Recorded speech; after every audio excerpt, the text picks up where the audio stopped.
7-ാം സങ്കീർത്തനത്തിന്റെ 35-ാമത്തെ വാക്യത്തിൽ വരുമ്പോൾ അവൻ മരുഭൂമിയെ ജലതടാകവും വരണ്ട നിലത്തെ നീരുറവകളുമാക്കി തീർത്തു. അവൻ മരുഭൂമി ദൈവം ജലതടാകങ്ങൾ ഉണ്ടാക്കി, വരണ്ട നിലത്ത് ദൈവം നീരുറവകൾ തുറക്കുവാനിടയായി തീർന്നു. ഇന്ന് പകൽക്കാലം ഞാൻ ദൈവമക്കളോട് പറയാം, ഒരു ഭക്തന്റെ ജീവിതത്തിൽ ഒരു പക്ഷെങ്കിൽ മരുഭൂമി ദൈവം അനുവദിച്ചെന്ന് വരാം.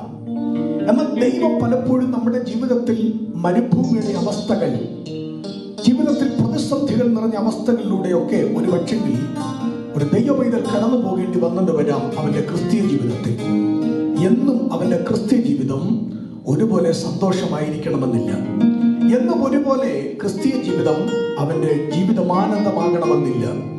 ജീവിതത്തിൽ ഒരുപക്ഷെ അപ്രതീക്ഷിതമായ പല അനുഭവങ്ങൾ ഉണ്ടാക്കാം.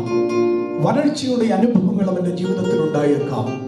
പ്രതിസന്ധികളും പോരാട്ടങ്ങളും അവന്റെ ക്രിസ്തീയ ജീവിതത്തെ വല്ലാതെ ആടി ഉലച്ചെന്ന് വരാം. എന്നാൽ ഇന്ന് പകൽക്കാലം ഓർക്കുക, വരണ്ട നിലത്ത് ജലതടാകം ഉണ്ടാക്കാൻ കഴിവുള്ളവനാണ് എൻ്റെ ദൈവം.